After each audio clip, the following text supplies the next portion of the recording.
Horror कहानियां थी। खून की प्यास पार्ट 2। और उसके बाद वो जंगल एक बार फिर से सुमन की चीखों से गूंज उठा। लेकिन आज की रात सुमन की चीखों को सुनने वाला वहां पर कोई भी नहीं था। अगर वहां पर कोई मौजूद था तो बस हरिया, जो कि अब एक भेड़िए में बदल चुका था। सुमन के बालों को पकड़कर घसीटते हुए वो जंगल के बीचों बीच एक जगह पर ले जा रहा था। अगली सुबह गांव में। अरे भाई, पता नहीं क्या बात है, अपने गांव का हरिया किसान और उसकी पत्नी सुमन दोनों गायब हैं। दोनों का कोई अता पता नहीं। अरे कैसी बातें कर रहे हो भाई, ये कब हुआ है? अरे पूरे गांव में खबर फैली पड़ी है। कल रात को दोनों खेत की तरफ जा रहे थे, लेकिन लौटकर आए ही नहीं। तो हो सकता है अपने खेत पर होंगे। पूरा गांव ढूंढ कर आया है भाई। जानते हो क्या मिला वहां पर? क्या हुआ भाई? क्या मिला? बताओ हमें, क्या मिला? अरे हरिया की पत्नी सुमन के कपड़े पड़े हुए थे।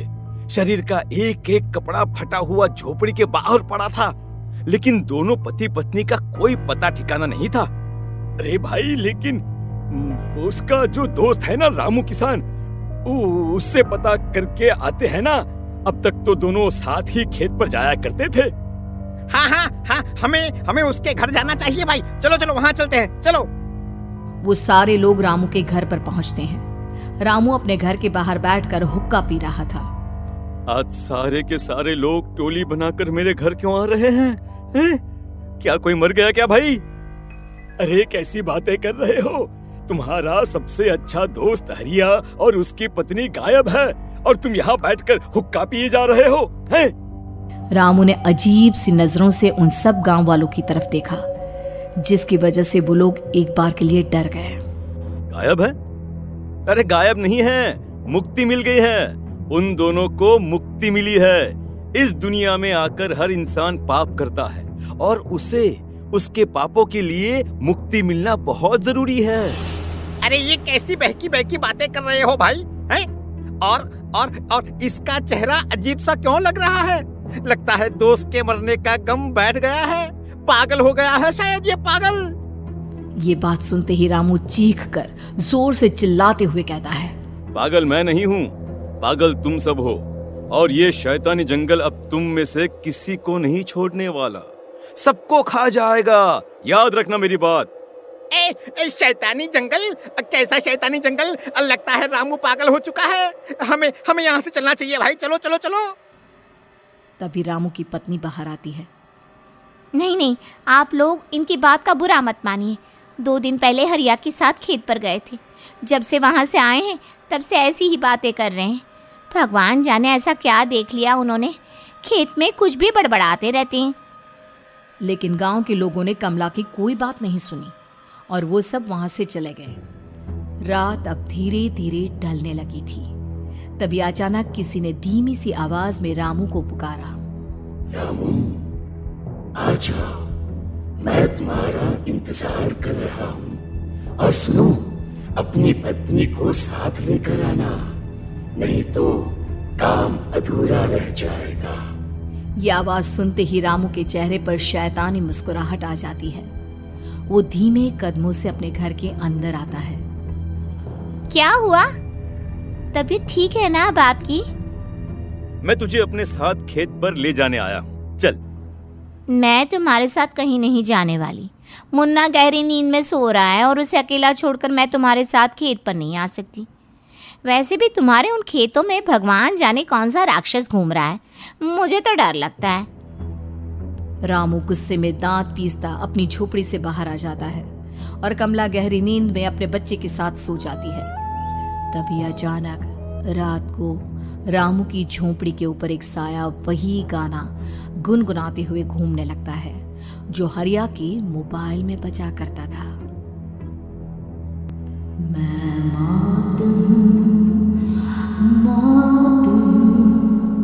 मौत जो पसरी है चारों ओर, जो आएगी कहीं से भी निगल जाएगी सबको। मैं ये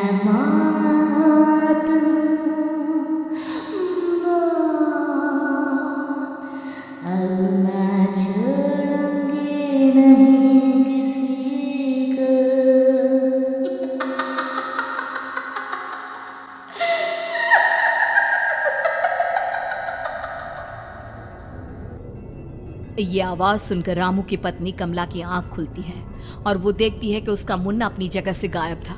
कमला चीखते हुए बाहर दौड़ कर आती है। वहां पर उसने देखा कि रामू ने अपने बच्चे को झोपड़ी के बाहर एक पेड़ से उल्टा लटकाया हुआ था और उसका बच्चा चीख चीख कर रो रहा था। वहीं दूसरी तरफ एक साया बच्चे के ठीक नीचे आग जलाकर उसके चारों तरफ हैवानों की तरफ नाच रहा था। छोड़ दो मेरे बच्चे को। अरे क्या कर रहे हो तुम? शर्म नहीं आती तुम्हें? अपने ही बच्चे को इस तरह मौत के हवाले करते हुए। अपना बच्चा? किसने कहा ये मेरा बच्चा है? अरे ये तो उस रामू की औलाद है, इस गांव के किसान रामू की, और मेरी दुश्मनी इस गांव के हर इंसान के साथ है। क्या? कैसी बात कर रहे हो तुम? और ये औरत कौन है? ये मेरे बच्चे को खा जाएगी। तभी अचानक से उस साया ने एक बेहद खतरनाक दिखने वाली औरत का रूप ले लिया और उसकी आंखों से आग निकल रही थी। सही पहचाना तूने। मैं तेरे बच्चे को खा जाऊंगी। अगर तू अपनी इस हैवान पति रामू के साथ जंगल नहीं आई तो मैं तेरे बच्चे को खा जाऊंगी। लेकिन क्यों? आखिर क्या चाहती हो तुम मुझसे? मुझे जंगल क्यों ले जाना चाहती हो? औरत बुरी तरह से ठहाके मार मार कर जोर जोर से हंसने लगी और साथ में रामू भी। ये तो तुझे वहाँ चलने के बाद ही पता चलेगा ना। अगर तू नहीं आई तो थोड़ी देर में तेरा ये बच्चा आग में जलकर मर जाएगा।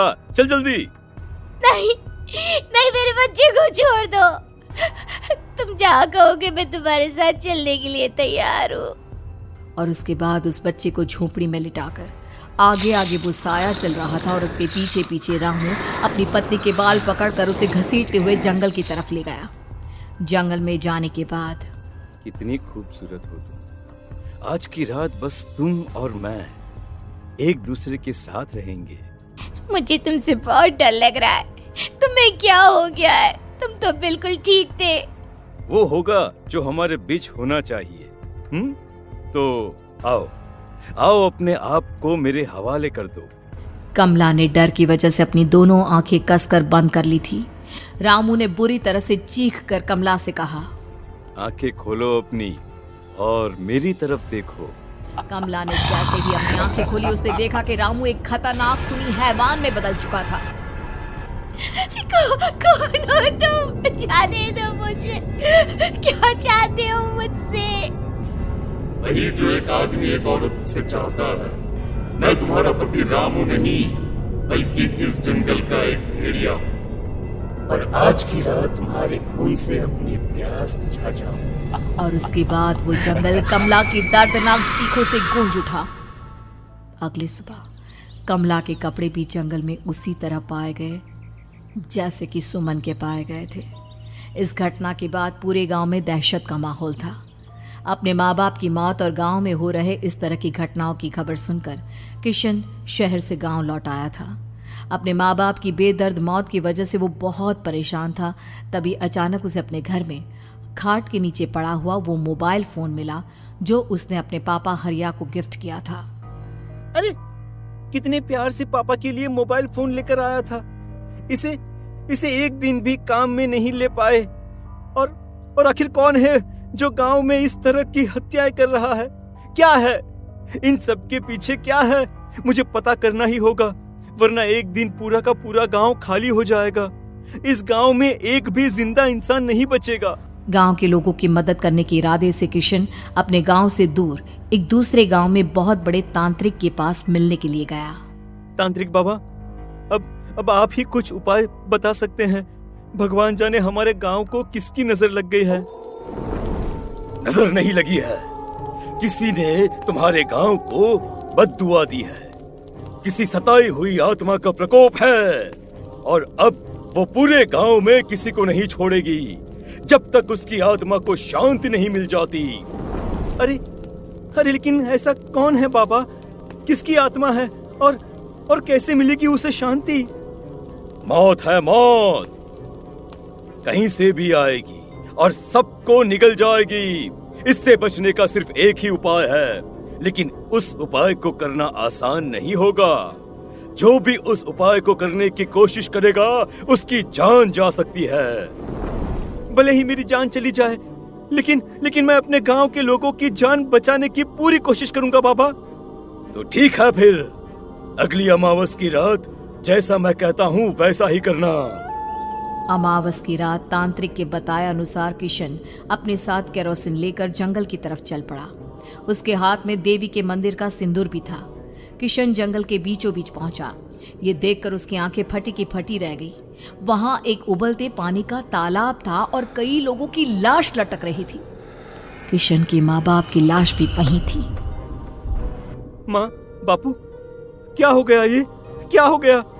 तभी वहां पर एक औरत और आदमी आते हैं। उन्हें देखकर किशन चौंक जाता है। गोपाल काका, आपकी तो 5 साल पहले मौत हो गई थी। और निर्मला काकी, आप?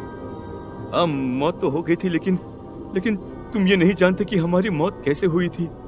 क्या कहना चाहते हैं आप? कुछ नहीं, बस ये जान लो कि अब इस गांव में कोई जिंदा नहीं बचेगा। लेकिन क्यों काकी? क्योंकि 5 साल पहले इन गांव वालों ने मुझे डायन बताकर पत्थर मार मार के मार डाला। मेरी कोई गलती नहीं थी। गांव का एक बच्चा क्या लापता हुआ, सारा इल्जाम मेरी पत्नी पे डाल दिया। और जब मैंने निर्मला की जान बचाने की कोशिश की तो मुझे भी मार डाला। आपके साथ ये बहुत गलत हुआ काकी, लेकिन आप जो कर रहे हैं वो भी सही नहीं है ना? तुम यहाँ से चले जाओ, वरना तुम भी नहीं बचोगे। हमारी आत्मा पिछले 5 साल से मुक्ति के लिए भटक रही है। चले जाओ यहाँ से। मौका देखकर किशन सिंदूर उन दोनों के ऊपर डाल देता है। उनका शरीर जलने लगता है और वो भयानक तरीके से चिल्लाने लगते हैं। अगले ही पल किशन उनके ऊपर केरोसिन डाल देता है और वो दोनों जल जाते हैं। किशन अपने माँ बाप और दूसरी लाशों का अंतिम संस्कार करवाता है और अपने घर लौट आता है। लेकिन वो अभी भी इस बात से अनजान है कि मोबाइल अभी भी बज रहा था। मैं मौत हूँ, मौत।